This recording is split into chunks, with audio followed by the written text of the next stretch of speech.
I pressed the button. Okay. What's up, Flannelverse? Neil Orfield here, back for another breakdown of the Monday Night Football slate between my Vikings and the Chicago Bears. I am here with Adam ShipMyMoney, Scherer of Endgame Syndicate and Run the Sims. We are going to be running the Sims, taking a look at some of the data in Run the Sims here. We're also going to be going through position by position, starting with quarterbacks. Then we'll go to running backs, receivers, tight ends, defense kickers. At the end, we'll take any questions you have. But we're going to be looking at usage data, coach speak, all of the info we can gather to gain an edge on this DraftKings DFS slate for a shot. I believe it's $1 million. I actually haven't looked at what the top prize is today, but we'll be taking a shot at a lot of money here, talking largely from the standpoint of the largest field GPPs. Should be a good time. Adam, how are you doing today? How was your week one? Doing well. Week one was normal, I guess. Like I lost, but it was fun. Like I didn't think there was too much that happened that was like completely unexpected. And then obviously there's a few spots that, you got more answers on, how teams are planning on using new guys and stuff like that. Mostly just excited to have been able to sleep yesterday. It was a very, very long week of just working on projections and stuff. So yeah, it was fun. Looking forward to this game and then week two. Kind of sucks that we've had 3 good primetime games and now we get the Bears. We get the Vikings though. We get to see JJ McCarthy for the first time in the NFL. I'm obviously biased. I'm a Vikings fan, but I'm pretty excited to see the Vikings. But it's not the most exciting game because I kind of think at least to start we could have some like training wheels on JJ McCarthy. So it might just be kind of one of those like defensive battles where they're trying to establish the run. And I don't know. We'll see. I'm hopeful, but yeah, I'm worried about this. And game. I mean, if you extrapolate from how bad the Lions looked yesterday, and then just attribute their entire offense to Ben Johnson, maybe the Bears are going to be the most fun team to watch. Good point. Yeah, that is a good point. Yeah, it was not that fun of a day for me because it just like it started with Javonte Williams from like a best ball perspective, like Javonte Williams, guy that I have 1% of, Derrick Henry. I have more this year than I had last year, but still like 4% Derrick Henry. So it's still like largely fading the good running backs and just they did well as kind of expected. That is kind of expected week one also though. Like part of the reason that you're fading those guys is more running backs will come on later on in the season. But for week one, it kind of sucks to see Derrick Henry just like, how is anybody ever going to stop him is what it looks like right now. Yeah. So I hated to see that. But like you knew that too. Like you weren't not drafting Derrick Henry. Exactly. You thought he was going to have a bad year. Like you just preferred other options. You preferred late running backs, whatever. Yeah, best ball was kind of a mixed bag for me because like I am a little bit over on Javonte Williams. It still annoyed me because like he was one where like obviously it was hard to click, but like I could have had a lot more. And like I saw the case for like we don't know what this Cowboys backfield is going to look like, but the offense is going to be good. And like I think I'm a little over the field on like Henry, for example, but it was the same kind of thing. Like obviously I could have just been drafting him more, but instead I was taking Nico Collins and Malik Neighbors and Brian Thomas, et cetera, who all suck. Yeah. So like that was annoying.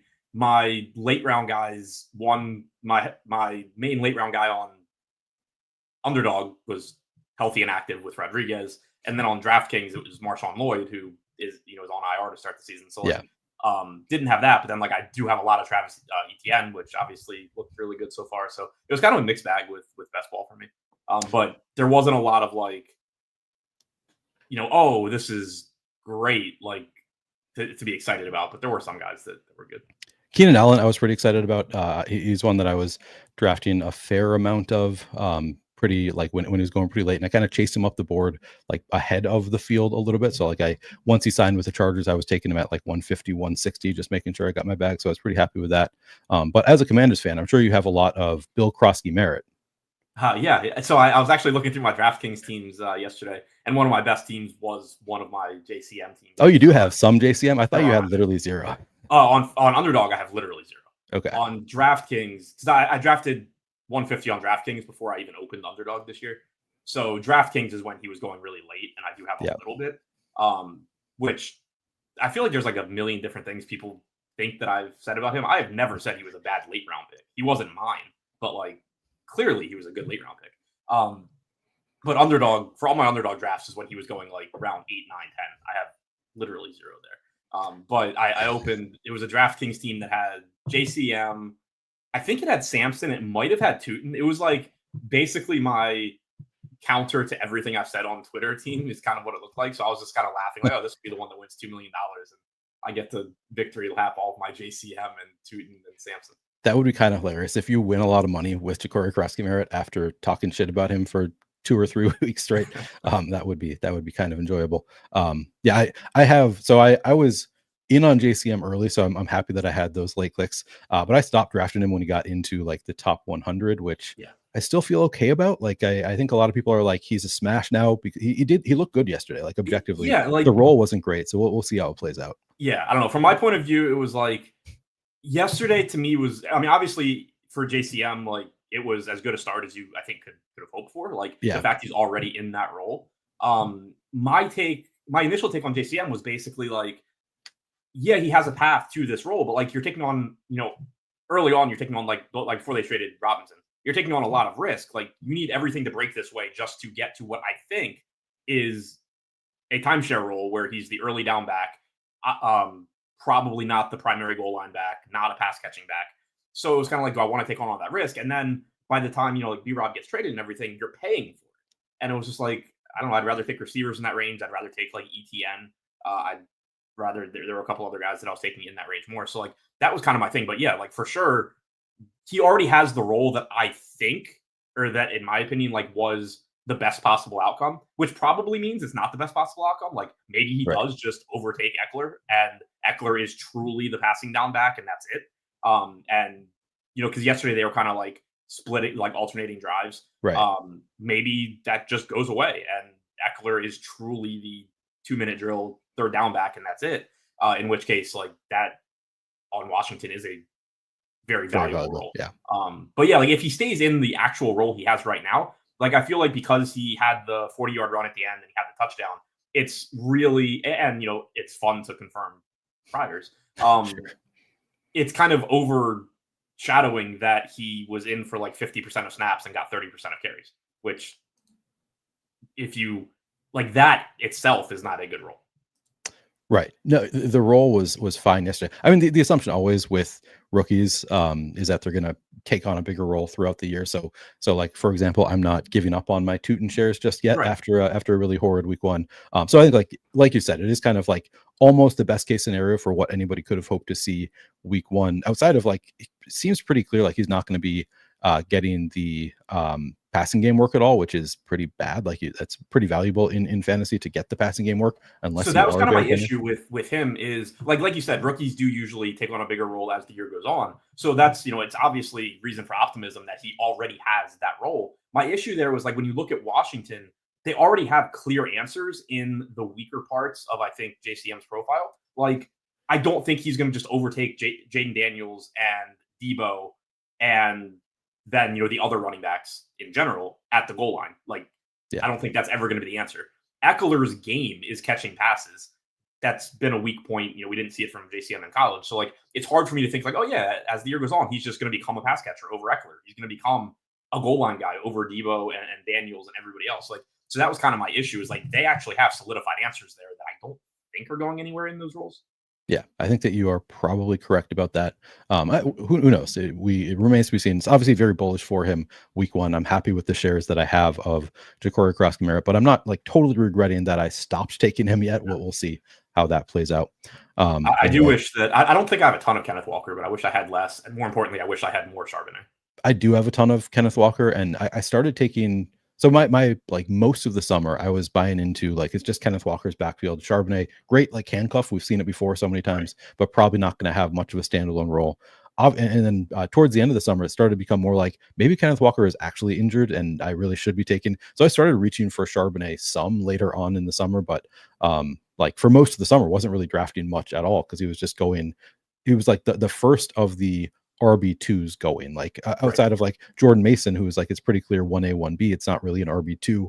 So he was like kind of the first of the like contingent backs in my mind. And then later on, like later in the summer, it was like, oh, maybe he's actually 1A, 1B also. And it looks like he's 1A right now. But again, that could just be Kenneth Walker's injury. I have a ton of Kenneth Walker and not enough Charbonnet. So yeah, hating that right now. Yeah, I think Charbonnet was one. I don't know for sure, but I think I have a good amount more on DraftKings because like on DraftKings, he was going around like 110. And then when I was on Underdog, he was up to going like 95, and I wasn't getting him there. Yeah. So Like if you use any like industry rankings, that was like he was going too early. I sometimes did IKB onto it just because I like recognized the blind spot in my portfolio, where it's just like I never got him using the rankings. So I was like, I need to force my way to get to some Charbonnet because he obviously is such a good continued back. So I forced my way onto some, but I'm still well under the field there. On DraftKings for a little bit, I kind of thought it was like I was like looking to leave drafts with a Seahawks running back because like what they've done in the past is like when Walker's healthy, he's just the workhorse back. And in that case, he's going to be better than his ADP was. And when he's hurt, Charbonnet's the workhorse and he's going to be better than his ADP. So it was like one of these guys is going to smash this year. But if they go with what they did yesterday, it obviously is better for Charbonnet because he was a cheaper one, but it kind of sucks for both for as long as they're healthy. Right. Yeah. As long as they're both healthy, neither probably going to be an absolute smash. Yeah. It'll be interesting to see how it plays out. It's also like it's week one. Everybody overreacts to week one. Like you see every comment on Twitter is people victory lapping or just like conceding that they were wrong about something, where it's just like literally week one, so much changes week over week in the NFL. But it's hard not to, because you spend all summer drafting these teams, getting excited about your teams. You're excited for week one, and then like what you see is all you have to go on right now. So people just tend to massively overreact. So we'll try not to do that. But I know we will not react at all to what JCM did yesterday. Yeah, JCM didn't do anything as far as Adams. I had to bring him up. Obviously, I had to bring up JCM because it's what the people want. Yeah, well, and I mean, truly, I said this on Twitter too. It's a win-win for me. If Washington actually gets a good running back, like cool. That one player probably is not going to actually affect my bottom line in best ball because that's not really how individual players work. And I get a good running back on my favorite team. Yeah, that's true. I'd rather it be Chris Rodriguez just for my ability to talk shit, but really did hurt I mean, you can be, in my opinion, you can be arrogant and you can be wrong, and that's totally fine. But being arrogant and wrong, Adam, I mean, that's tough. That's a tough look. So yeah. I also think that like my confidence in Chris Rodriguez got overstated. Like my argument there was literally just that there was volatility and Chris Rodriguez was going in the 16th round. I think I have more money. I'm fairly sure that I have more money on Chris Rodriguez than you do now, because you talked me into him. As I told you on Twitter, fuck you. I hate you for talking me into Chris Rodriguez right now. But I took him in a one of my two big dog teams on Underdog, which is a $500 buy-in. Took him late, thinking he's at least going to get some production early on. Like I did think he was likely to, at the very least, be like splitting time with JCM. I kind of, the one thing that I did sort of, I think, skip over and when I was thinking about everything, and it cost me because I had Eckler over rushing yards yesterday, which hit, but I had under on JCM, and I had over. I think I had like 2+ rushing touchdowns for Rodriguez. I should have just been betting overs. So like I should have just ignored JCM and just been taking shots at the overs, because there was a really good chance that one of JCM or Rodriguez was going to be inactive. And so if you have their overs, it's just getting voided. And then in that case, like I wouldn't want the JCM over once Rodriguez is inactive. So like that was the spot. And I bet those weeks ago before I like thought it, that before I started projecting basically, and was like, oh shit, one of these guys just isn't going to play. And so like that kind of, for future reference, I guess, when you do have that sort of like massively muddied backfield where there's 4 of them and one is probably not going to be active, it's probably better to just like ignore the unders, even if like you want the under, and just go with the overs on the kind of questionable guys, assuming that they'll either go over or they'll be inactive. I can't sports bet here in Minnesota, so I never even think through the like sports betting angles. People always tell me I could go offshore, stuff like that. I have enough else to put my money on, so I don't bother with sports betting. But yeah, that seems like a sharp angle. All right, we should get into these games. We're going to start at the quarterback position, as noted. Now you've got your projections for JJ McCarthy's ownership pretty significantly higher than Roto-Grinders. I would hate it if JJ McCarthy comes in at 74% owned, because I want to play a lot of JJ McCarthy. RG has him at 14% captain ownership and 44% flex ownership. So 58% total ownership versus 74. So kind of a big difference in this one. I'm hoping that they're right. I'm guessing it's probably somewhere in the middle. I think it's probably a bit much. If he does come in at 74%, to me, that is likely a little bit overowned, just because I think that it's possible as in his first NFL game that they're going to kind of keep the training wheels on a little bit, maybe try to establish the run a little bit more. Not the best matchup for quarterbacks. So I'm a pretty big JJ McCarthy stan. I think he's actually really good, but also if he's not going to, I mean, this is a Bears defense that gave up the third fewest schedule adjusted fantasy points per game to quarterbacks last year. There's a chance that he's going to be, not super heavy in terms of the volume in week one. I don't know. What's your feeling on JJ McCarthy if he does come in at this number, and do you think that it's possible he might come in a little bit underweight to where you have him? Yeah, I mean, I ran lineups with lower ownership projections. Okay. I agree with you. Like, I don't really have a good feel what to do with McCarthy here. I'm getting a ton right now. I don't feel great about it, but at the same time, he's relatively inexpensive for a quarterback at 9K. Like, Yeah. he's 200 less than Williams. He's less than Jefferson. He's less than Moore. He's basically the same as DeAndre Swift. You don't have like a legitimate runner, but you have somebody that I think his prop right now is like 3.5 attempts, 16.5 yards. We haven't projected for like 17 rushing yards, give or take. So there is, some rushing equity there for a cheap quarterback. So like he's still my highest owned player right now. Again, I used lower ownership projections than are on the site, but yeah, I mean, I have him 20% at captain. I have him 62 at flex. So it's kind of neck and neck between him and Caleb Williams for my highest owned player. But yeah, like I don't feel super confident in it, but at the same time, you have a cheap quarterback on the Vikings. Like that's an offense that we've seen you can just kind of plug and play quarterbacks. You have Jefferson, you obviously you're missing Addison, but you have Jefferson, you have Thielen, who was solid last year. You have one thing too is it's his first year, but he's not a rookie. He did, get to sit in this offense. He got, basically a year to watch and learn the offense. So there should be a little bit less of a learning curve for him at least. So it's not like I can look at him and you certainly don't know exactly what you're getting. I agree with you. Like maybe they could just go a little bit run heavier. Like you have Mason now in addition to Jones. But at the same time, I kind of think that stuff is just factored into the fact that he's a 9K quarterback on the Vikings.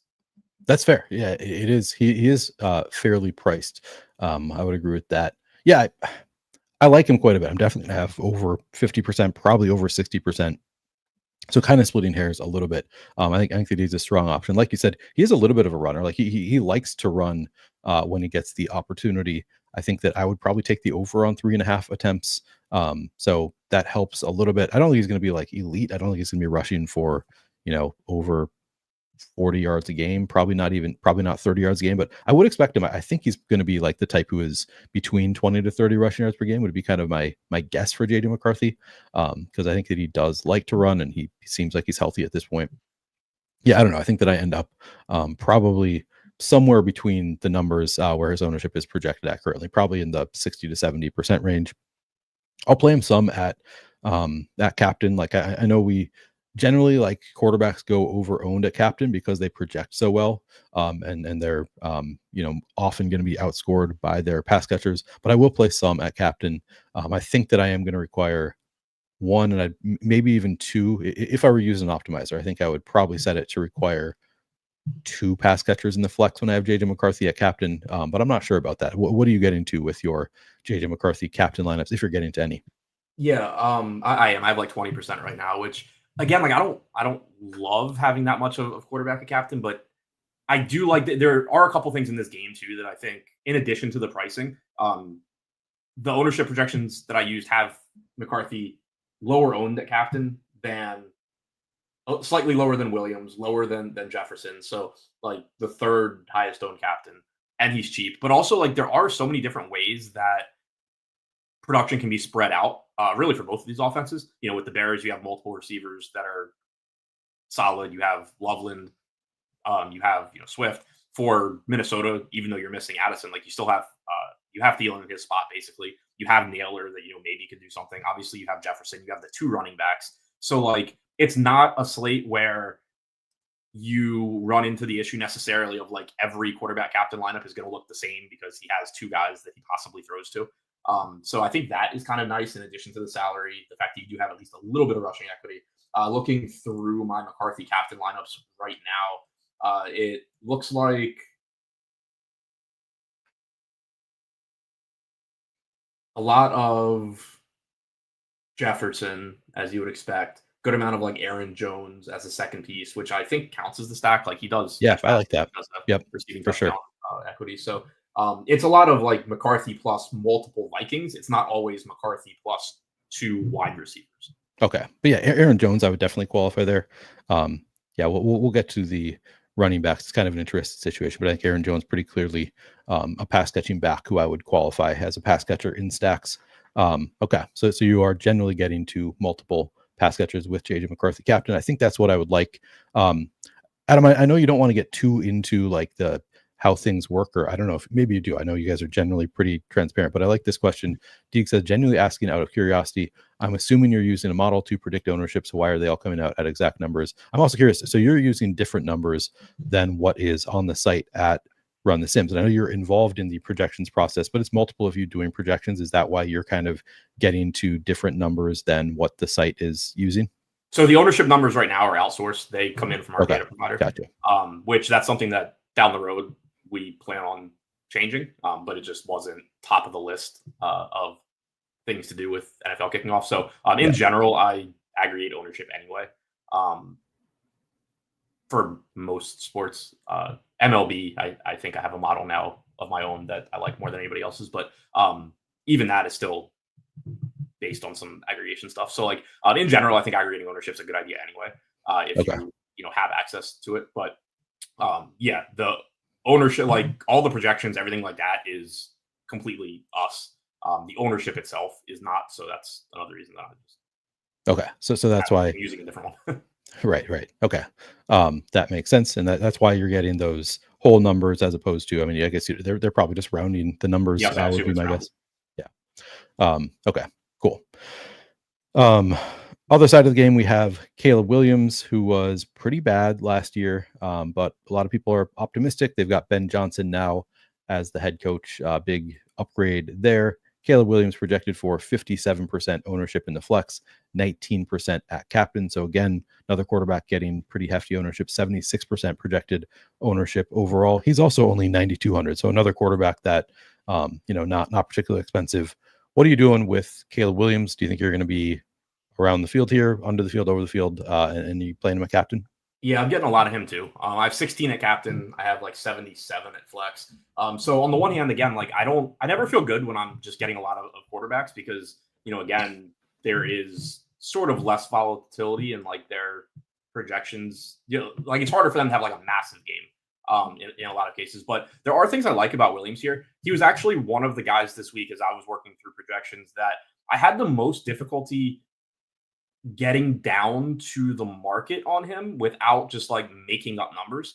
And like obviously, especially week one, I want to make sure that I'm not like if I'm coming in different than the prop market on somebody, I want to like at least make sure I have a reason for it, and it's not just I screwed something up. But like the passing attempts that we have projected for Williams right now are significantly higher than market, and there are a few different things causing it, and some I think are more fragile than others, but I haven't found a good way to like actually rein it back in without like that logically makes sense. So like one thing that is driving it is that defensively last year teams preferred throwing on Minnesota by a lot. Like they had one of the higher or one of the lower rush rates for opposing teams last year. Like that's fragile, but also you expect it to be probably similar, directionally accurate at least.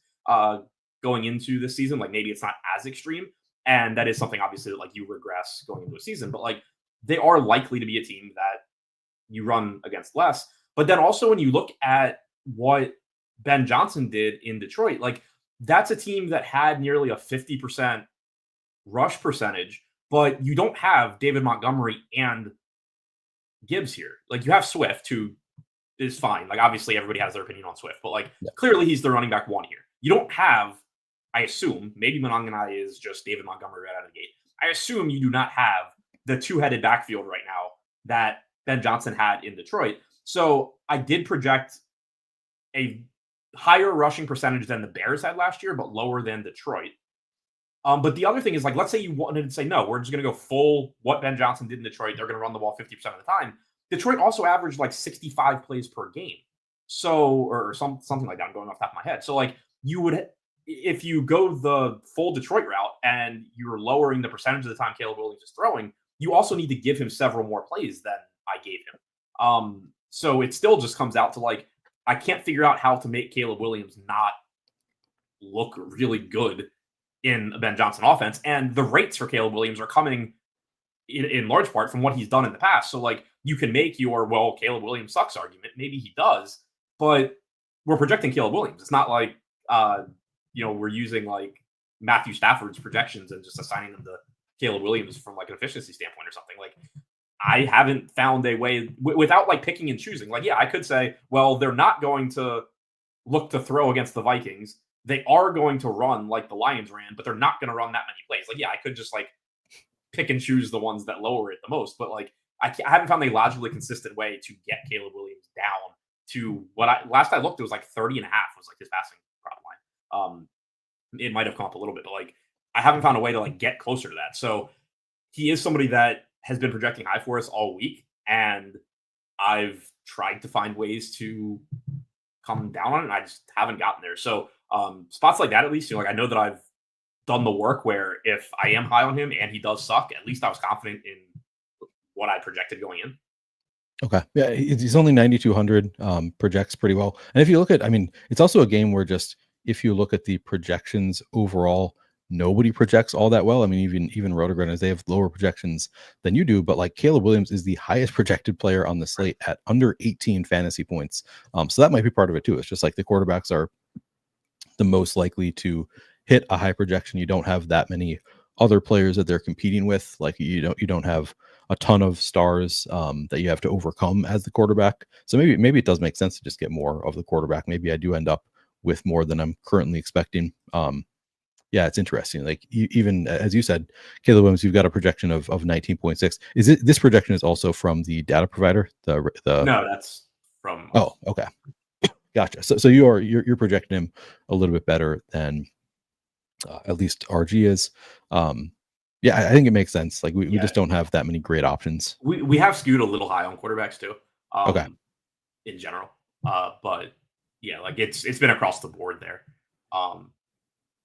Which is weird because we haven't been on like any but like position players or anything.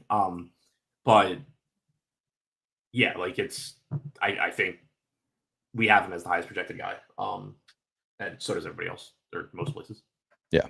And again, it goes back like with the number of lineups I'm getting him into, it goes back to like I'm still not overlapping with myself all that much because you can play him with so many different guys, whether it's Loveland or Swift or Moore or Odunze or whoever. Like there's so many different ways that the Bears offense could go, especially if you make the assumption, like if you're playing Caleb Williams, obviously for the purposes of that lineup, you're assuming that Caleb Williams has a good game. If Caleb Williams has a good game, there are a lot of different ways that this offense could go. Like if you just say, well, the Bears offense was good. Like you picture that it's tomorrow and you're looking back and you're just like, well, we know the Bears offense was good. What did that look like? There's still a million different ways that could have looked. And so you don't run into the problem with Caleb Williams of, okay, like I have all of the Caleb Williams, DJ Moore lineups I could possibly want. There's nobody else I want to play Caleb Williams with, so I'm not playing any more Caleb Williams. Like you just go to Odunze, then you go to Loveland, then you go to Swift. Like there's a million different ways you can play this Bears offense that involve Caleb Williams. Yeah, I just wanted to note here. So the Vikings, you have JJ McCarthy with a 13% rushing market share, but a 48% rush rate overall for the Vikings. You're expecting the Vikings to run a little bit more than the Bears and JJ McCarthy to have a smaller proportion of it. Whereas Caleb, you're projecting, so you've got a 40% rush rate on the Bears, which is relatively low. But then you've got Caleb Williams getting a 19% rushing market share. So he's going to have more of the rushes for the Bears proportionally than JJ McCarthy for the Vikings. Just thought that was interesting to note. They to me seem like I'm guessing they're going to project pretty similarly in terms of raw rushing numbers. Williams' prop is like 6 yards higher. Okay. Yeah. Williams, I think, is like roughly 22 and a half, I think. And then McCarthy's like 16 and a half. Oh, it's only 16 and a half for McCarthy. Okay. That's lower than I would have guessed. I was thinking he'd be, again, between 20 and 30%, or sorry, 20 and 30 yards per game. I would probably take that over if I were a betting man, but who knows? In week one, he also could be more conservative. Yeah. And also, like you pointed to it, like one of the nice things I think about our projections in general is like, if you think that 40% rush rate is too low, like you can change that to 45 or whatever, and it will adjust everything for you at sim the game how you want it. Yeah, Like, you don't have to like you have the projections that I'm using, but like you don't have to agree with all of them, and you can very easily just change it in the correct way, as opposed to having to be like, well, I think just cross this out, make this a 17, cross that out, make it a 15. Like the way I do it, the way I historically did it. Yeah. Right. Yeah, you can use the model to do whatever you want. Yeah. No, I've been doing actually. I've done a few videos on Run the Sims this week, and I'm pretty excited about it because that's been the biggest obstacle for me using Sims has always been I don't feel like I can customize them in the way that I want to, and it's always been a struggle. Like I really like this player who's going to get 0% ownership, but the Sim site that I'm using, sometimes you're using their pool of lineups and the player's not even in there. So no matter how you project him, you can't get over one or two lineups, and they might not be good lineups. So I like it quite a bit, being able to adjust things the way I have been. I guess is a good time to mention you can get 10% off your first payment at Run the Sims using promo code Neil. Of course, what we're using today is all going to be all the bells and whistles. This is the SimRunner Pro product. There are other options. You have an optimizer. I haven't actually tried out the Run the Sims optimizer. I know it's there for main slate, yeah. Not for main slate, for classic slates. Oh, for classic sites you can. Okay. So you can check that out if you are interested. But yeah, I'm using, of course, the Sims product here. I think even with the basic package, you can sim up to like 5 lineups or something. That is not something I have tried out. But if you feel like checking it out, promo code Neil to get 10% off your first payment at Run the Sims. Also a good time to remind you, please do like the video and subscribe to the channel. We're trying to get more people here. I'm trying to get to 6,000 subscribers by the end of the year. Glad to see you found us. Lansky says, found y'all. Okay. Been away from DFS for a minute, but I'm back rocking with you guys. Glad to hear that you are back. Hopefully you can tell your friends, get them over here, trying to get to 6,000 subscribers on this channel. I know Run the Sims also has a live channel now. You can check that one out as well. All right. But we are going to move on to the running back position.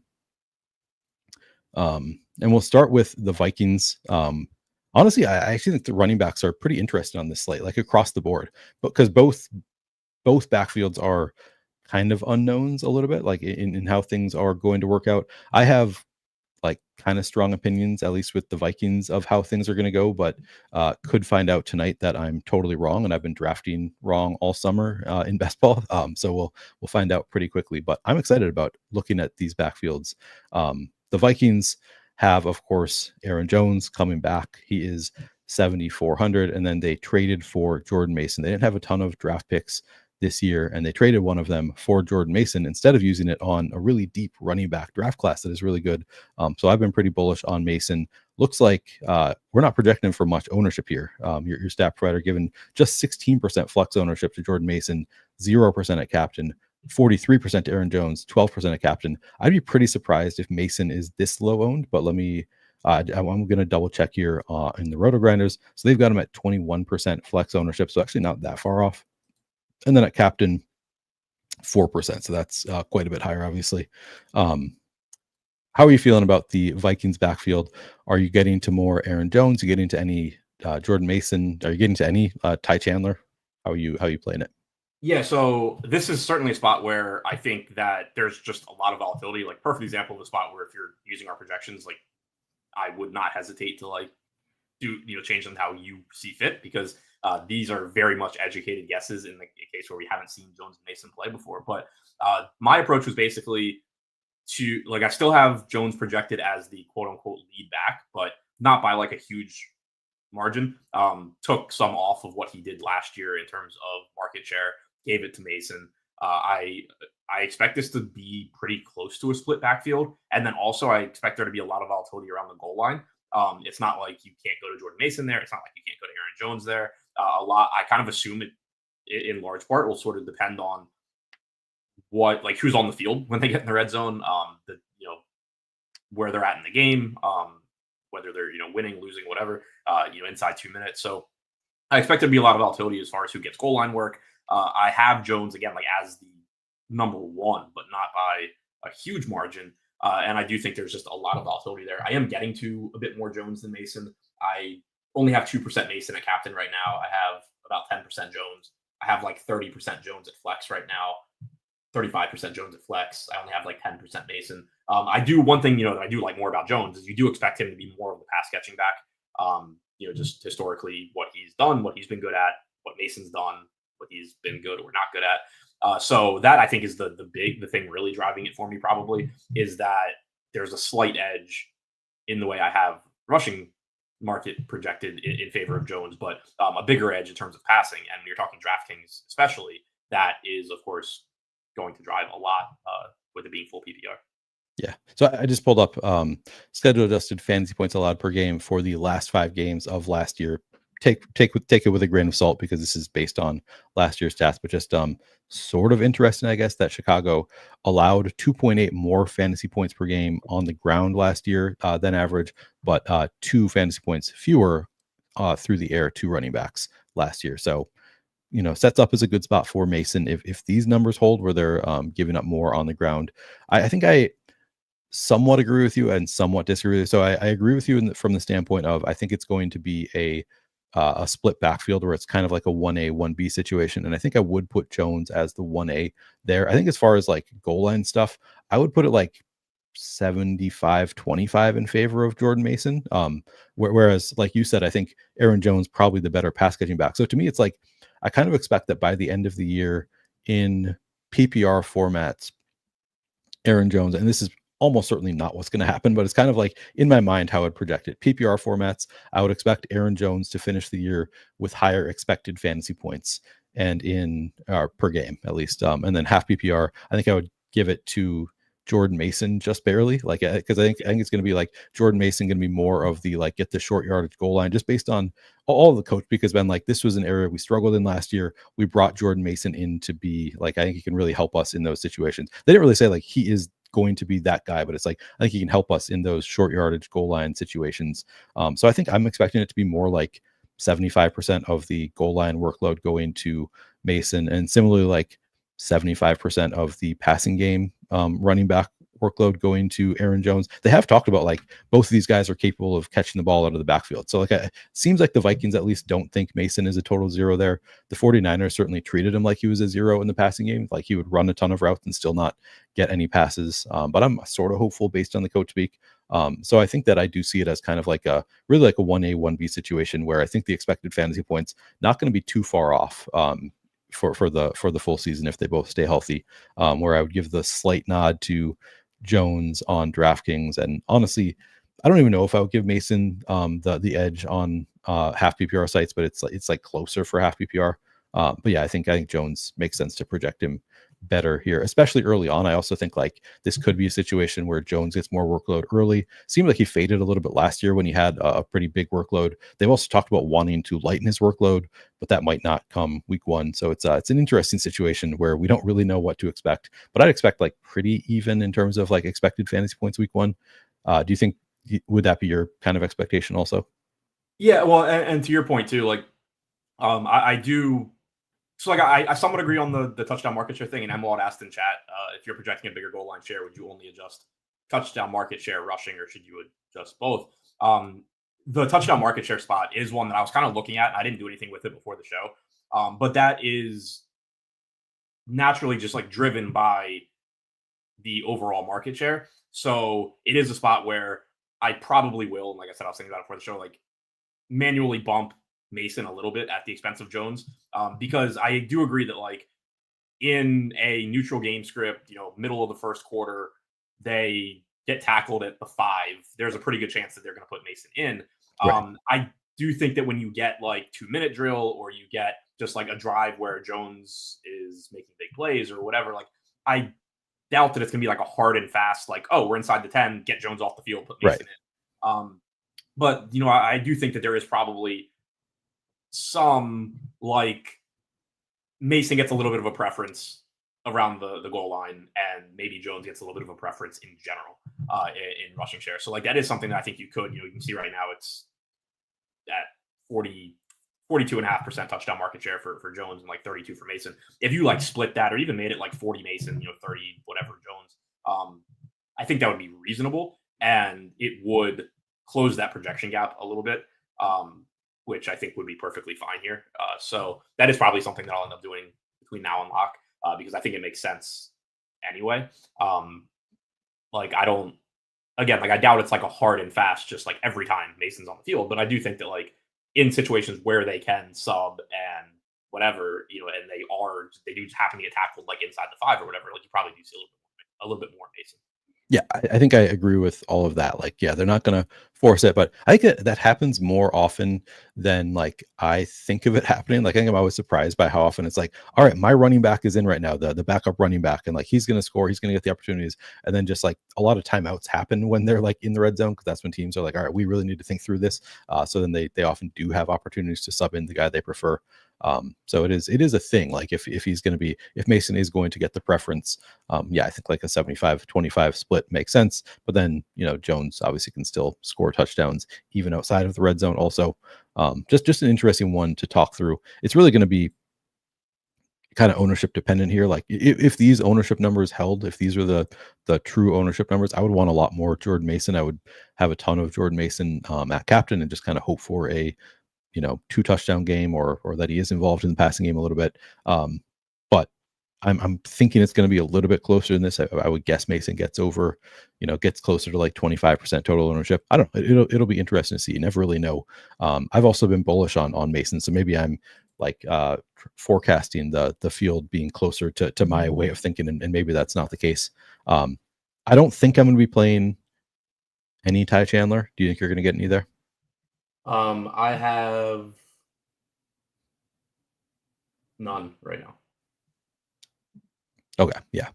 Emwald asks, are the numbers of lineups available to be simmed higher for Showdown than main slates on Run the Sims? I think so. I think that's the case, yeah. Yeah, I want to say it's 10,000 for Classic, 50,000 for Showdown. Yeah, that sounds right. All right, so enough on the Vikings backfield. The Bears also pretty interesting here. So DeAndre Swift, of course, has Ben Johnson's running back in the past. So he's familiar with DeAndre Swift. I think the general consensus is that he's going to be the pretty clear lead back here. Roschon Johnson likely out for this game. Looks like you have him out. I think the coach beat kind of suggested that he's not going to be ready for week 1. He's going to be more like ready later in maybe in a few games. So then rookie Kyle Monunga comes in as the RB2 here. He's only 2,800, not projected for a ton of ownership. Probably not going to be a RB2 and not a 1B, but we don't really know because we don't really know how Ben Johnson truly feels about DeAndre Swift. Like he's been saying good things about him. He likes him. That's what coaches just do, though. We don't know if it's true. Right. They've also been really the coach speak on Kyle Monunga has actually been great, and he's not a guy that like dynasty guys didn't love him coming in. He was a guy that was like, yeah, he doesn't really grade out well in prospect models, but the coaches have been really bullish on him. It's like this guy is a sponge. He wants to do the right thing at all times. They seem to really love Kyle Monunga, so I wouldn't be that surprised if he has a bigger workload than is being projected right now. But who knows? It'll be fun to see. What are you doing with the Bears backfield? Yeah, this is a spot that like I think is volatile, and there's a couple different things that you could see happen here compared to I think how it's being projected by both me and just industry in general. Like it's one of those situations where I've talked about it in the past, even before being involved in projections or having my own site or anything, where it's almost like if you're doing projections for subscribers as a site, you have to be a little bit more responsible in what you do than if like you're doing them solely for yourself and you can just lose 100% if you're wrong and you're fine with it. But I think you kind of have to project this where Swift is clearly, and for the sake of this conversation, let's assume Roschon Johnson is out. Where like Swift is clearly the one, and Monunga is like his backup, but just like his backup. And I think that's like the most likely split. But you could get the like Jonathan Taylor workload for Swift, where if his only backups here are 7th round Kyle Monunga in his first game and Britton Brown, he could just get every carry, like theoretically. And it's just like, oh wow, I should have given DeAndre Swift everything. Or maybe they really do just love Monunga and he's neck and neck with Swift already. Probably not, but it's not like if Johnson is out, there's not a third guy that he's competing with. So like that's possible. But I think that, most likely case is that you're getting Swift as the clear RB1, both in terms of pass catching and rushing. And then you're getting Monunga as like the change of pace back basically. So with it projected like that, I'm not really getting to Monunga at 2,800. I don't expect like his passing game work to be high enough that he's likely to really pay off that price all that often. And like he's expensive enough too, where even if you were to just like randomly get a goal line carry, get a touchdown, that probably isn't optimal. Like it could be obviously, but like you probably maybe on this slate though, with everybody projecting so low, I think it's more likely than it would be like in last night's game. Yeah, so it's I don't know though, because like the projections are a little bit lower for at like the high end, but there's more players that are viable. Sure. I think. So that's kind of the thing is like the Ravens are a very concentrated offense. Buffalo is the opposite, but like touchdowns are going through Josh Allen and James Cook basically.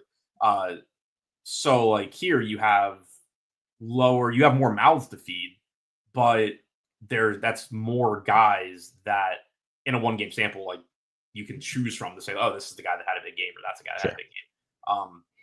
It's kind of like I think of both teams yesterday were the Bills and Josh Allen didn't exist. Like he was just like a normal quarterback. So I'm not getting too much on guy. I completely just lost my lineup, so I'm trying to get those back. I do think I had a decent amount of Swift though.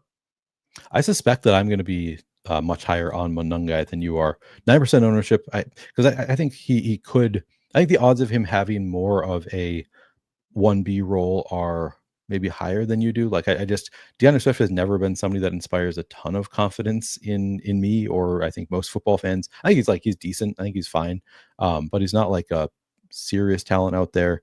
And the fact that they have kind of limited running backs available, I think it's like maybe that means that they just give the ball to Swift all the time, but it also could mean that they really don't want one of their running backs getting hurt, so they want to spread out the workload a little bit more. And we just don't. He's also just a rookie who they've been super high on throughout the offseason. So I think I'm a little bit more bullish on Monungai potentially having a bigger role here. And then obviously he has awesome contingent upside, is what you would really hope for with him. But I think he might have some standalone role, and 2,800 cheap enough that I'm willing to take the shots there, because I don't expect him to be zero. Maybe I end up being unpleasantly surprised, but I think I'm more bullish on Monungai than you are. But I think Swift is a fine play. It's also not a great matchup. Vikings offense allowed I want to say 4th fewest schedule adjusted fantasy points per game to running backs last year, and they're expected to be 4th fewest, and they're expected to be just as good this year. So not a great matchup for the Bears running backs. And you also have a pretty low rush rate here at 40%, which I guess that's probably why you also, if it is only 40%, like if they're just not rushing that much, then maybe Monungai doesn't get much. He'd be more likely to get in there and get some real workload if they're running more, obviously, and they don't want to give DeAndre Swift 25 carries. So I think ultimately I'm going to be more bullish on there and just like bet on him stealing some of the workload from DeAndre Swift. But that could obviously be totally wrong. Yeah, and to your point about the rushing workload, last year have like a 37.5% rush percentage for opponents against Minnesota. That was the lowest, I believe, in the league. Obviously, in part, that's driven by game script, but also, like you said, good rushing defense in general, expected to still be good. That goes back to what I was saying about Caleb Williams. Like I think they just throw more than markets think they're going to. And also, like to your point too, like you mentioned it with the Swift versus Monungai breakdown, but like if your backfield is DeAndre Swift, who is what he is, and then you have Monungai and nothing else, like, and then on the other side you have DJ Moore, you have Odunze, you have Loveland, who you just drafted in the first round. You have all these talented pass catchers, and I think you'd sent me the quote from Ben Johnson that even kind of alluded to it. Kind of saying something like, we could also just not use the running back room very much. More paraphrasing.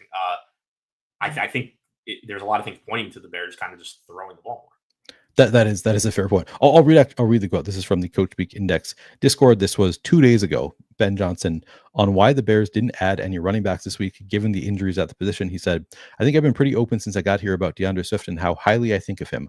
Kyle Monungai has really hit his stride there over the course of the spring and camp, so I trust that guy at this point." Which that's a big thing to say for a young player like that. He tends to do everything right. I'm hopeful Roschon will come back here soon. We have Britton Brown, who came on late in training camp, but we were really impressed with what he did in practice and what he put on tape. And so we'd have no problem giving him the ball in games also. So we feel like we have a pretty good core of guys there. And then because we're uniquely set up to have so much perimeter skill, that maybe the ball doesn't go to that one room as much. And that's the competition we have each and every week, is where is the ball going to go? We have no shortage of playmakers. So yeah, it kind of alludes to like, maybe we just don't use the running back room all that much. But yeah, I don't know. I think he said enough that's bullish about Monangai that if he's going to be low owned at 2,800, I'll take shots there in an uncertain situation. But yeah, maybe they just don't run the ball that much.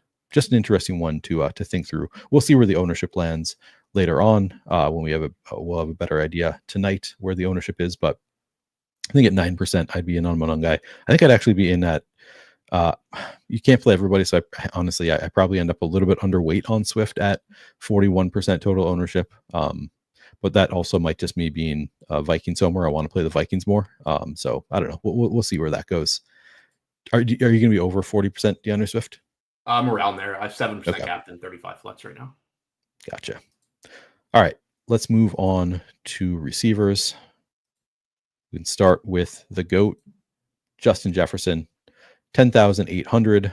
So he is the most expensive player on the plate on the slate, projected for 39% flex ownership, 19% captain ownership.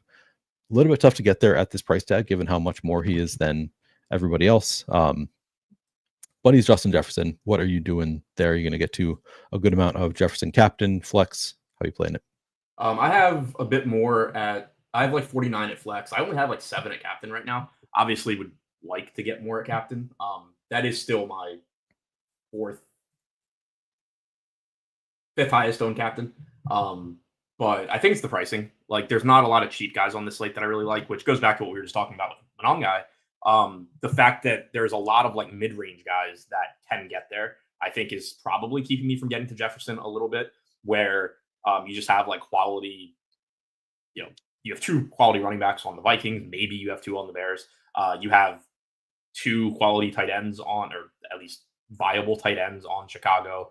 You have multiple pass catchers, wide receivers on both teams that can potentially get there. So it's kind of keeping me, I think, from getting to like the really cheap guys. And that's probably knocking down Jefferson for me a little bit. And then also the fact that I am getting to the quarterbacks is cutting in a little bit as well. But goes without saying, like you're getting to Jefferson at captain. Great. It's Justin Jefferson. I do have him as one of my highest on flexes, a little bit over the field, I think. Yeah. And looking at the Vikings receivers, I can see this is why it's harder to get to Roshan, because you also have Adam Thielen at 4,400, Jalen Naylor at 3,600. For anybody who doesn't know, Jordan Addison is suspended for the first 3 games of the season. So then you get kind of underpriced receiving weapons on the Vikings in Thielen, who they just traded for, and Naylor. Kind of an interesting one, because like Naylor played the majority of slot for the Vikings last year. I think it was, around like 50% of his routes were from the slot. Thielen, when he was with the Vikings, didn't play. He was like 30% slot-ish, I think, in 2022. But then on the Panthers, he's been playing primarily in the slot. I don't know exactly what to expect here. I kind of think Naylor's more likely to move outside and let Thielen continue playing in the slot, but I don't know. I don't know what to expect from the roles of Naylor versus Thielen. Maybe it is just they move around quite a bit. But are you getting to one of them particularly in this game? I'm getting to a good amount of Thielen at 4,400. I actually have 9% at captain, which he's not projected for much ownership there. He's only 6,600 at captain. So that I think is one cheap way you can go. And again, it's not that like you're super confident that Thielen is going to have a great game. Like there's a lot of volatility in general when you're talking just about somebody like Adam Thielen, but also when he, just joined this offense. But there's at least some familiarity there. And there's plenty to go around. Like when you're projecting routes here, there's a lot available. Like you assume Justin Jefferson's going to be on the field for nearly every passing play. But beyond that, how do the routes break down at wide receiver between Naylor, between him, Thielen, and then just others, Felton, Price. I assume that my guess is that Thielen's running the second most routes behind Jefferson out of the wide receivers, and Naylor isn't somebody that I think is like particularly good from a talent standpoint. I don't think it's hard to envision Thielen just being the number 2 option, kind of neck and neck with Hockenson, but like the number 2 option behind Jefferson. And he is cheap. He's priced to be your wide receiver 3, essentially. So if he's not going to get much ownership, I do like getting him. I have like 30%, I think, at flex, but like I said, about 9% at captain as well.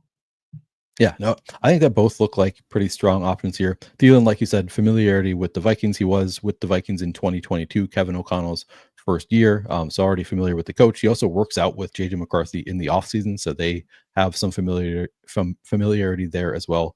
So I think that you're right that he could just step in and be the wide receiver 2 here. I don't think it's like a total given here, or maybe I wouldn't, except for so Jalen Naylor, a lot of promising coach speak on him throughout the summer of like I think he's ready to take a big step forward this year. Is going to be a big part of this offense when Jordan Addison was going to play. They were talking about Speedy Naylor as being potentially a big part of the offense, but then he fractured his hand in August and like missed a lot of practice in August. He's back. He practiced in full this week, but I don't know if that's going to affect him somewhat. And then you have Thielen stepping in. I also think Thielen is just the type of player who at this point, enough familiarity, he could just step in and be the wide receiver 2 here. So I agree with you. My expectation is that Thielen is the wide receiver 2 here. But I don't hate playing some Jalen Naylor here either. Projected for just 7% ownership here. If that's a number, I'm going to be way over the field on Naylor, more so than I am over the field on Thielen. I'll be over the field on Thielen too, but my guess is if the ownership came in here, I'd probably end up with 30% of each of them and just be over the field, like way over the field on Naylor, somewhat over the field on Thielen. I think they're both pretty strong bets at these ownership numbers because I think those are kind of the only 3 receivers that we're expecting to play much. So yeah, I like these receivers quite a bit. Are you getting to much of Thielen or Naylor in the captain spot? I don't have much Naylor at captain. I have Thielen. I'm 10 to 15% Naylor at flex. So like I am getting to him too. The price tag is really cheap. And I mean, the thing is too, like they're both cheap enough where you can actually just be completely wrong on roles. Like Naylor could be wide receiver 2, and Thielen is still good because he scores a touchdown. Yeah. And catches 4 passes or something, and vice versa. Like Thielen can play way more routes than Naylor, but Naylor catches the right couple of passes and just blows 3,600 out of the water. So like with how cheap they are, I want to be getting to both also. Again, Thielen's my preference, but I think that they're both, at least for their range of outcomes, they're both underpriced. Yeah, absolutely. Big fan. Thank you, Sean, for the reminder. Please do like the video if you have not already done so and subscribe to the channel. I like this question from Steven. He says, I'm curious how you guys balance out the idea of particular game scripts in Showdown versus what the Sims give you. Do you adjust the Sims to account for that? Now, I've never been as big of a proponent of like trying to predict the game script as most are, because I think there are a lot of lineups that can win in a lot of different game scripts. And I think people kind of underrate how the same lineup can work in different game scripts. But now with the Sims, like it is pretty easy to just adjust for different game scripts. So is that kind of your approach with Run the Sims? So I don't, but you definitely could, and it's actually something I've been thinking about more. And it's like I don't because I'll need to spend more time researching exactly how I want to do it. But I have kind of had the idea because again, like you had mentioned it before, the more like black box the Sims that you're using are, the riskier it is to like start adjusting stuff because you don't know exactly what it's doing. And I'm not saying ours isn't black box, in some ways, but like you do have the ability to just directly change the assumptions that are being made in the play-by-play sim. So it is a little bit more transparent what it's doing, at least. So like I was thinking about it the other day. You could, go back through like historical games and figure out, if the spread is X, what percent of the time is the actual outcome Y, and then actually, if you want to take time to do it, go in and say like, all right, this is a game that has a 45-point total. It has a 6.5-point spread, whatever it may be. And you say, all right, well, 10% of the time, that means the home team is going to actually win by 20, and put that in and find the best lineups if that happens, and make 10% or whatever of your lineups with that assumption, and you play those best lineups, and then just go through all the different potential outcomes. Like something I think would be interesting to do it that way. I don't do it that way. It's time consuming, and I'd want to not be making up numbers. Like I would want to actually go through and find all the actual answers, but that kind of stuff I think would be at least interesting to look at. And it goes back to, I mentioned it on our show the other day, but like everybody thinks about Sims in terms of contest Sims and finding the best lineups to play. They're a really powerful tool for just answering the question of like, well, if the market is wrong on this, who benefits the most? So like, even if you didn't use it to say like, if this game ends up being a 25-point game, what are the best lineups to play? You could even just use it to say, all right, this is a 25-point game. Who gets the biggest projection differences? amongst the skill players or whatever. Like, I think there's a lot of different things you can do with it that I don't necessarily do, but that I do think are very reasonable.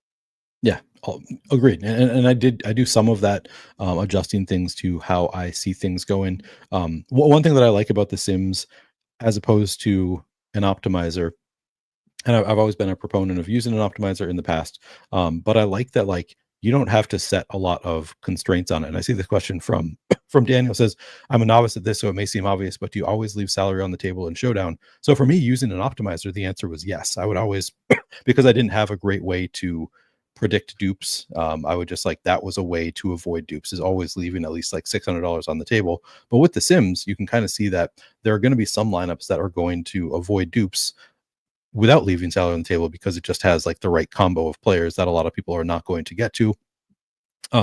Or sometimes, like, it uses the full salary, it is going to be duped. It's predicting that it's going to be duped a lot. It's still plus EV because it's so likely to win. So at this point, I don't force it. A lot of my lineups, I think, are going to leave salary on the table, because part of what you're going to see is lineups that grade out the best using The Sims are lineups that you're trying, that are duped less, and that's one way to avoid dupes in general.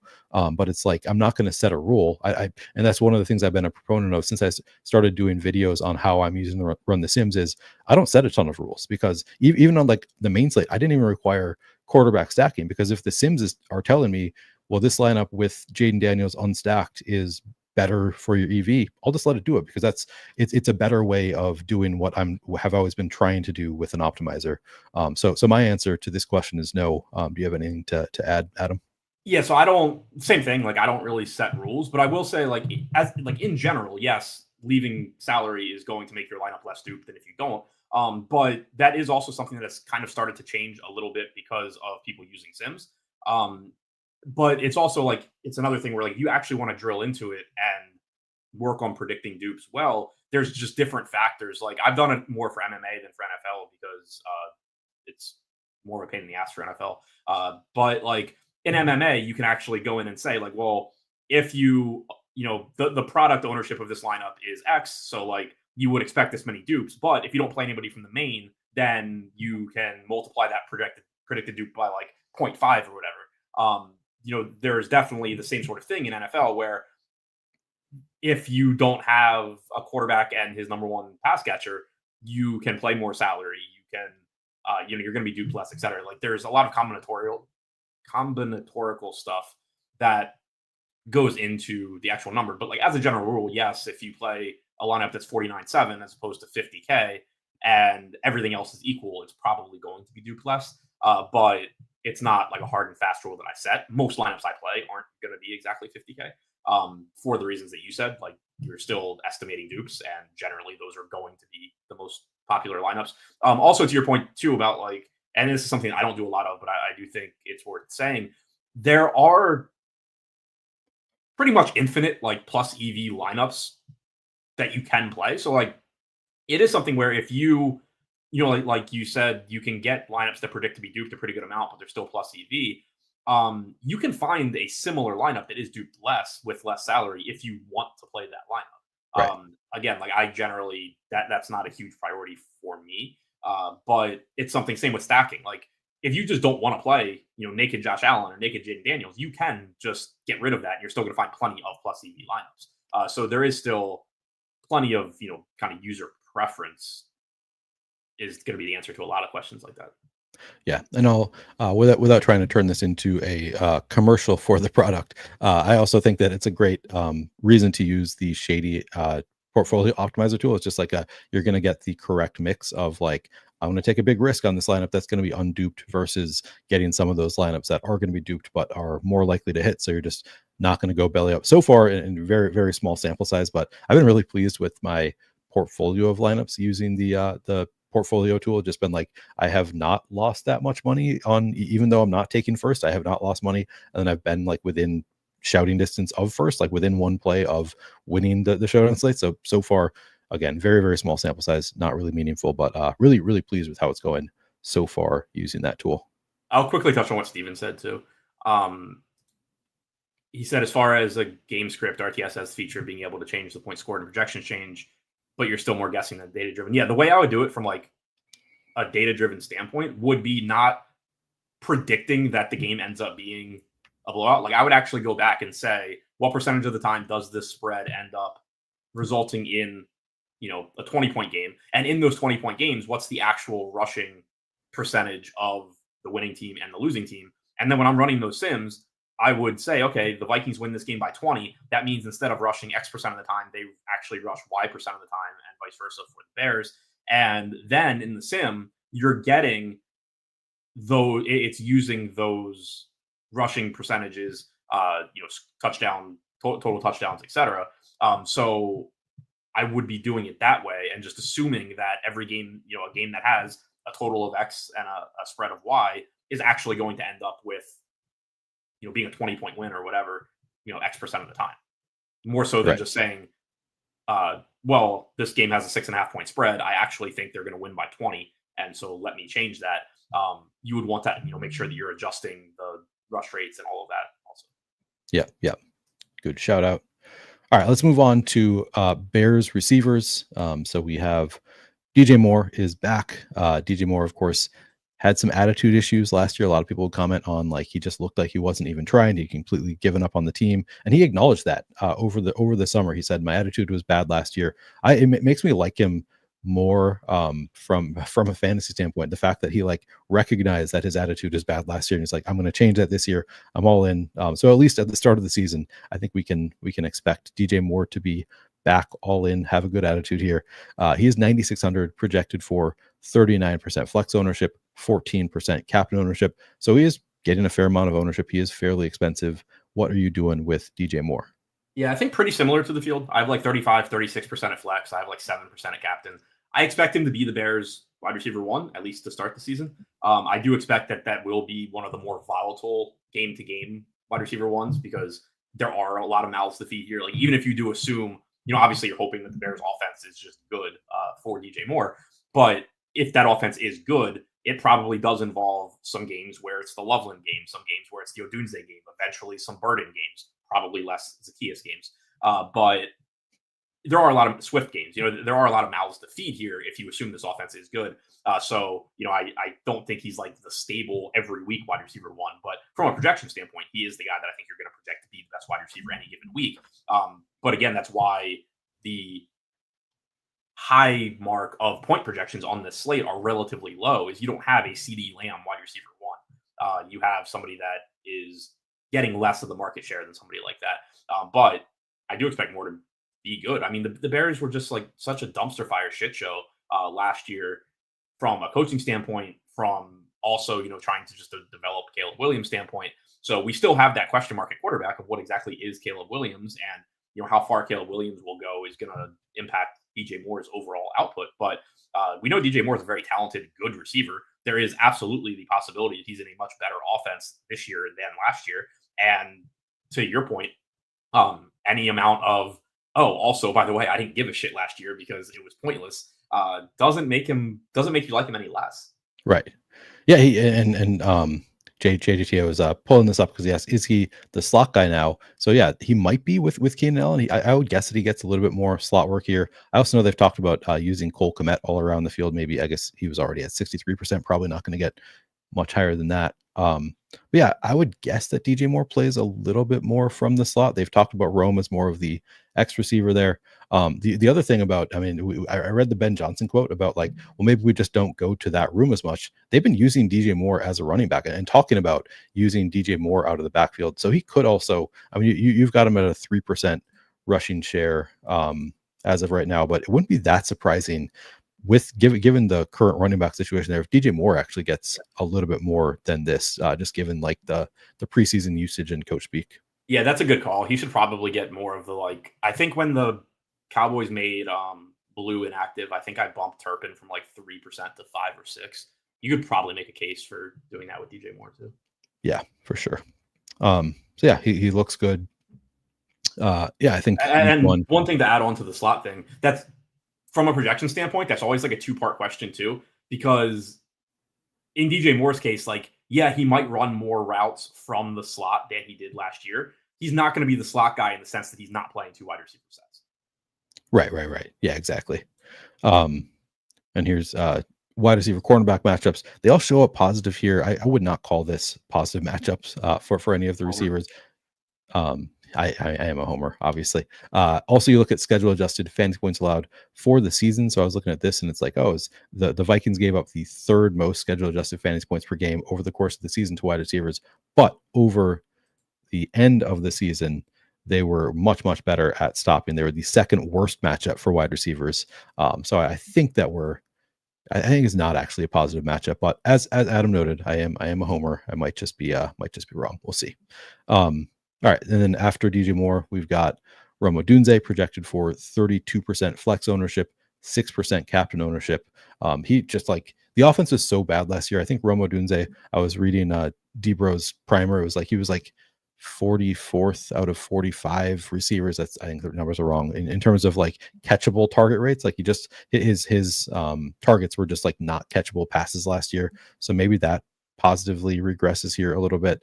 What are you doing with him here, Rome Odunze? Yeah, around 25% flex, 6-7% captain. It's just, I mean, it's kind of the same thing for like, not to the same extent as DJ Moore necessarily. Odunze could overtake him by the end of the year, but at the same time, like I don't think it's not like I think DJ Moore is not a good receiver. Right. I think there's just like a good chance, like if this offense is good, that Odunze just sees a massive bump from last year, and so does Moore. It's not like Odunze was some late round wide receiver that just got forced into a bigger role. Like he's supposed to be really good, and you can just attribute potentially so much of last year to just extenuating circumstances that have no bearing on this year. That I think there's volatility here, but the ceiling is really high for this to suddenly just be an offense that has a ton of talented pieces and not an idiot calling plays or running the team. Yeah. Could just be a much more competent offense. Yeah, that's obviously the hope for anybody who's leaning into the Bears this year, and I think for sure they could take a big step forward.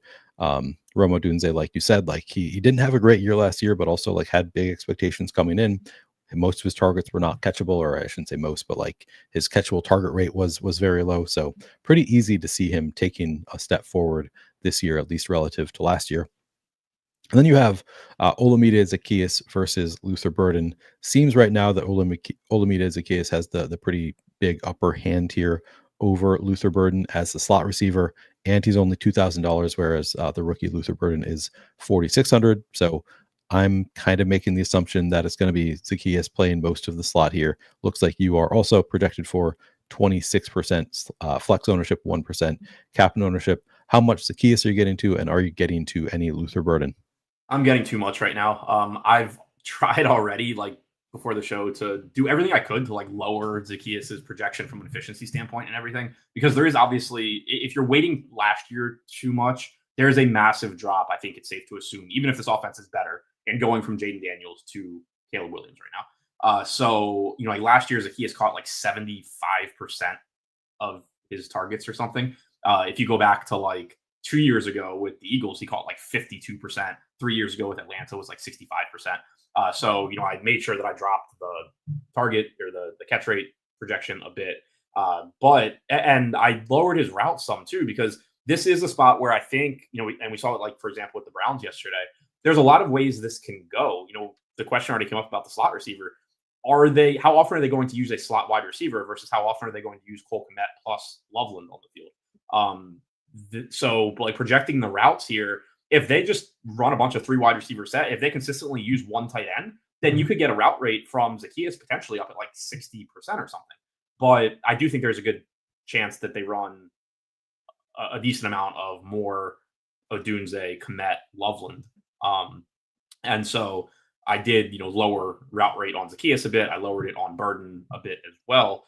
But the fact that he's still 2K, and that I do think the Bears are going to throw the ball a good amount.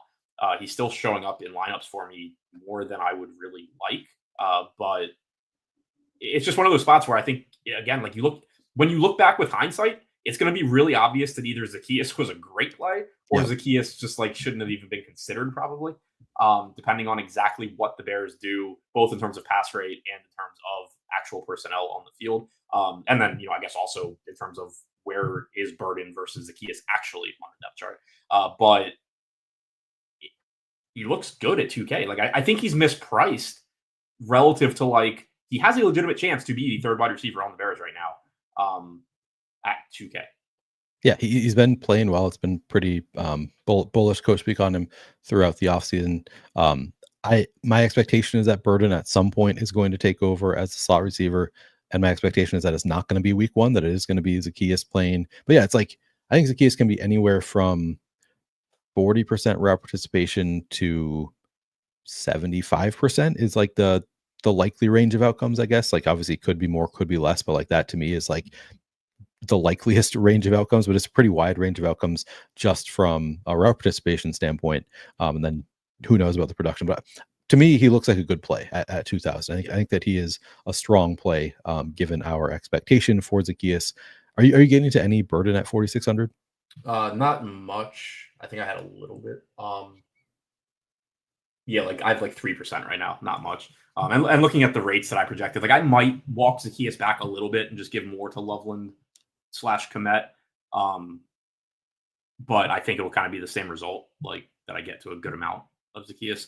The prop market isn't really any help here. Like they're just low on all of them. Okay. Like, so it's not helpful. Daniel says the question is how much do you feel comfortable having when the field should get to 25 to 30%? Yeah, I don't think that I get above 25 to 30%, but I think I'm comfortable with like just eating the 25%. I think he's a good enough play that I don't want to like X him out or anything. So I think I'm probably going to have about a quarter of my lineups. Talking about Zacchaeus? Yeah. Yeah, I mean, I have 40 to 45 right now. I Okay. do think that probably gets a little bit lower. I think the ownership projection I had on him is too low. And also, I probably dial back the routes a little bit in favor of Komet and Loveland compared to what I have right now. Yeah, I like that call also. Yeah, and Burden 3% feels about right to me. I think if the prices were flipped, I would take more shots on Burden, but at 4,600, it's just like we'd have to be pretty surprised by his route participation in week one for that to really hurt you if you do fade him. So I think 3% is probably about where I want to be. All right, let's move on to talk about the tight ends. Again, sort of an interesting. This is a pretty interesting slate. I feel like there's a lot to like think through across the board here on this one. I hate like Ravens Bills is like one of my least favorite showdown slates because it's just like we know what these teams are. We don't know how the game is going to play out. How do you get different? I don't know, but I think this one is actually a pretty interesting game from a like there's a lot we don't know standpoint, and then some things we do know, which is nice. TJ Hawkinson 6,600. 29% projected ownership in the flex, 4% at captain. I think the price is right on Hawkinson. I like him here. How are you feeling about Hawkinson? Yeah, I'm not getting to him at captain right now. I'm only getting 18% at flex. I do think that like he looks fine. Obviously, you're competing with Jefferson for targets, but outside of that, there is the real possibility that he's just the number 2 pass catcher on the Vikings in this game with no Addison. So and you saw obviously injuries in the past as well that had some impact on what he's done. Haven't projected for like a 70% route rate, which is more or less in line with what he did on average last year, but like that could end up coming in higher. So I think the price is fine. Like he's a little more expensive than I would like, given again, it's not that there's like necessarily one guy cheaper than him on the slate that I love, but there's just like so many guys cheaper that like probably one or two of them beat him from like the entire pool. So I think that's kind of what is holding him back a little bit in terms of like optimal rates for me is just like, yeah, I don't know who it's going to be, but somebody out of Naylor, Thielen, whoever that is cheaper than 6,600 ends up beating him. But yeah, I think there's like a legitimate chance he's the wide receiver or the second pass catcher for the Vikings here. And also obviously has a lot of touchdown equity out of their receiving group. Yeah, I think that's like almost the expectation that he's going to be the number 2 pass catcher on the Vikings. Bears defense allowed the 13th most schedule adjusted fantasy points per game to tight ends last year, so it was a slightly positive matchup for tight ends. The price is like we do have some other really nicely priced players, so yeah, he doesn't stand out from a pricing standpoint. He seems about right. CW says Mark Andrews looked fine last night too until the game started. That was brutal. I played a lot of Mark Andrews, was really in on him, and then he was just a non-factor. But yeah, I think Hawkinson looks pretty good here. And then you have Josh Oliver just signed a big deal, $23 million over 3 years for the Vikings. He's 1,600 projected for 5% flex ownership, 0% captain ownership. He's more of a I think the coach said he's maybe the best blocking tight end in the NFL who also has some pass catching ability. So he's not really, he didn't sign the contract to be an awesome pass catcher, but has a little bit of pass catching ability. He's only 1,600. I think to me, he's just a classic. Like if he scores a touchdown, you'll probably want him. If he doesn't, you probably won't. Most games, he's not going to score a touchdown. I don't know. I think it's fine at 1,600. What do you feel about Josh Oliver? Yeah, I got to like 5 to 10% of him. That's the exact kind of play I think that he is. I don't think there's any reason to be going in saying like, oh yeah, this is the Josh Oliver game because X, Y, Z. Right. I think it's he's somebody that will be on the field. At least he does something well in the NFL to get on the field, and then maybe he gets in the end zone. I mean, if you watched the Ravens-Bills game last night, you were 1 yard away from Oz, I think his name was, like breaking the slate on his one target of the game. So it's there's just that kind of volatility in Showdown, but that's all that it is. Somebody gave me credit in my Discord for they played that tight end and they were like, yeah, I almost won. I watched your show and got onto him. And I was like, I think what I said was, this is another tight end they have. I don't know anything about him. I don't think I'm going to play him. What was my analysis there? But right. It was like, yeah, some projection. It was like, all right, if I get some, I'll play him. And I think I got some in my run. So I guess that caught him on. But I was like, I don't think I was particularly bullish on him, but I'm glad that it got somebody else onto him. Or maybe they were fading me. I don't know. But I didn't feel like I could take credit for that one. All right, the Bears have Colston Loveland, new rookie tight end for the Bears. He's 5,800, 18% projected ownership in the flex, 0% at captain.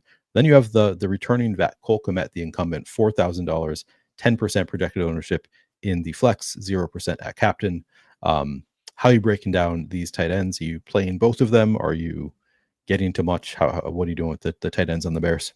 Yeah, so I don't have too much right now. I do think that when I rerun things, I'll probably have a little bit more. Like I do think that they're going to be inversely related with how much Zacchaeus I have, just because I think that that's how their routes are kind of going to work out.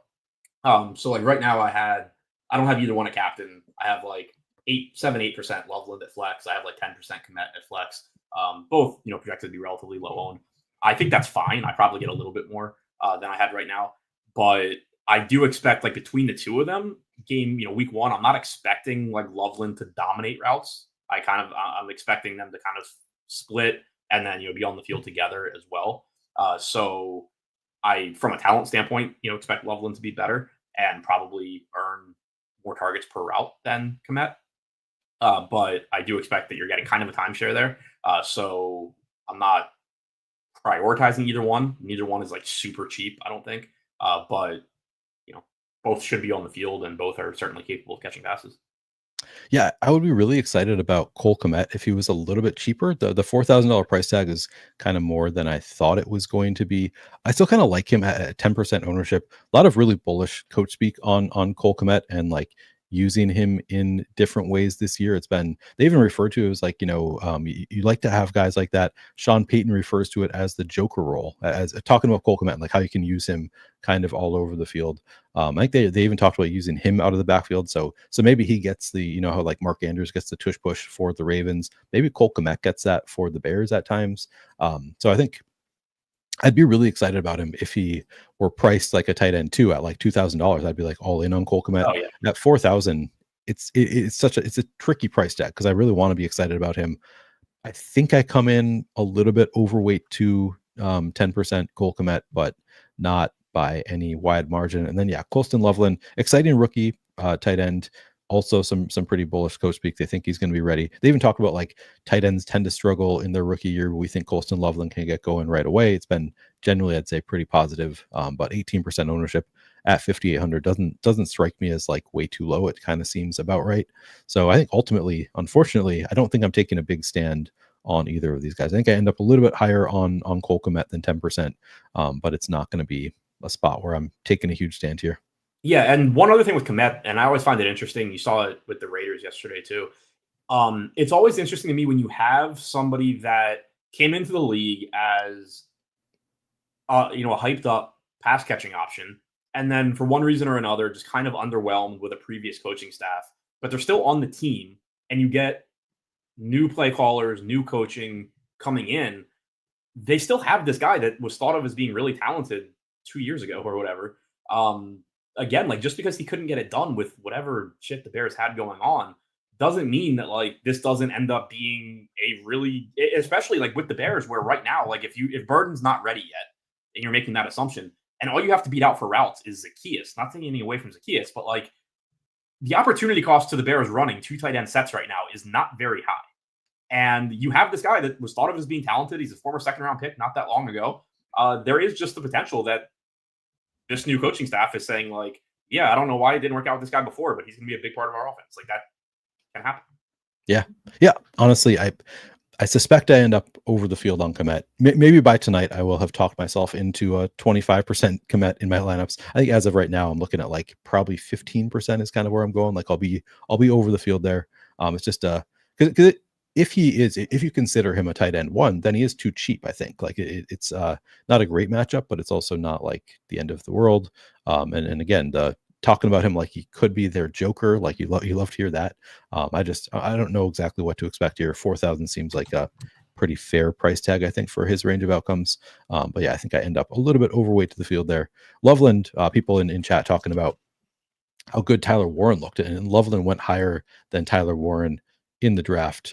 Yeah, Tyler Warren is maybe my JCM. So he's the guy that I was vocally like out on. And just seeing game one, I was like, I think I was probably wrong about this. Like he looked really good just from the start. I thought he would be rookie tight end, a lot of mouths to feed there. And it seemed like they were kind of focusing on him, and he looked really good right away. So I think that might be one where I'm eating crow this season. At least didn't score a touchdown to kill me right away.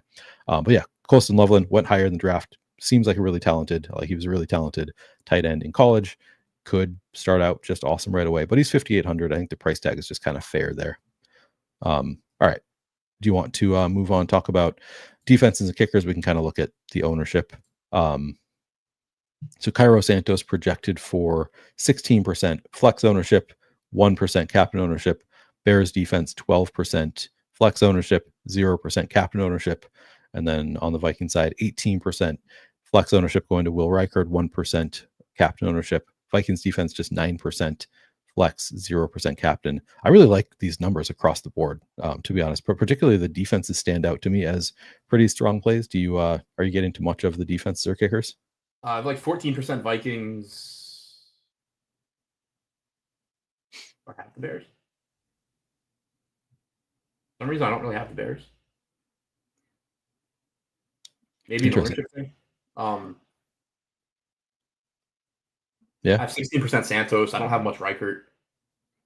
Yes, I'm not really sure. I'll have to look in more to what I'm doing with defense and kickers right now. But maybe you're just correctly assuming that JJ McCarthy is the GOAT. He's going to dominate right away. So you're not going to get to the Bears. But yeah, the bull case for the Bears defense is this is JJ McCarthy's first NFL game. They're a good defense. So like as much as I want to be bullish about the Vikings, and I'm playing a lot of the Vikings, I do think that it's a pretty good bet on a $3,400 defense against a quarterback playing in his very first NFL game. To me, that looks like a smash, honestly, at 12% ownership. I'll probably play a lot there, and I'll have a lot with both the Bears and JJ McCarthy in the lineup. We've talked about that. You can do that in Showdown. It's an easy way to get a little bit lower ownership. And then Vikings defense. I mean, Caleb Williams sacked quite a bit last year. Maybe the defense going to look a little bit, the offense going to look a little bit different this year with Ben Johnson, but 9% ownership on the Vikings seems pretty fair. They are 5,400. So not quite the same smash, but how are you feeling about any other notes, I guess, on the defenses? No, their defenses, like mostly it'll be avoiding ownership for me if there's crazy ownership in any given direction. I do agree with you about the Bears, like the upside against an unknown McCarthy. Also, it's the Vikings against an unknown Caleb Williams, kind of. Right. Like, yeah. Like if you consider Caleb Williams known, then it's good for the Vikings. And I think you can certainly call him unknown from a development standpoint and a pairing with Ben Johnson standpoint. But at the very least, you've seen that there is the possibility of getting a lot of sacks and bad plays against Caleb Williams. So it's a really weird game where like you can make bullish arguments for both offenses pretty strongly, but there is also a very real, like, these offenses, especially week one, could not be very good. 15-12 kind of game, like could very much. It's well, you could see a lot of just ugly quarterback play in this one. Yeah. So to me, the defense kickers look good. I just got a message that I have a deadline in 15 minutes to finish my RotoGrinders expert survey on this game. Was just reminded of that. So I'm gonna have to get out here pretty quickly. So I think we can skip the lineup section here. What I am going to say though is, unless you have anything that you wanted to say about lineups in general using RTS. So this weekend I did a couple videos on how I'm using Run the Sims. I'm going to try to do one today. So later this afternoon, I should publish a video on how I'm using Run the Sims. So I'm just going to run through kind of my process. I'm not going to build my ultimate lineups. I'll do that tonight on tonight's show. I'll actually build my lineups before lock, but I am going to make a video kind of going through the process of using Run the Sims for Showdown. So you can expect that on my channel later this afternoon. Check that out if you are interested in checking it out. Again, promo code Neil, you can get 10% off your first payment. Adam, you have anything else coming out soon? Anything else to shout? No, I don't think. I'm kind of drawing a blank, but no, I don't think so. Are you still doing MLB stuff? I mean, I want to. I'd like to. I haven't had time right now. Like when NFL season becomes less labor intensive, sure, but also baseball might be over. Yeah, fair. All right, so that is going to do it for us. Thank you all for hanging out with us. Please do like the video, subscribe to the channel. That is all very, very helpful. And of course, if you're going to check out Run the Sims, use promo code Neil to get 10% off. Thanks, Adam. Thanks, everybody else. Go Ja'Cory Krosky Merritt.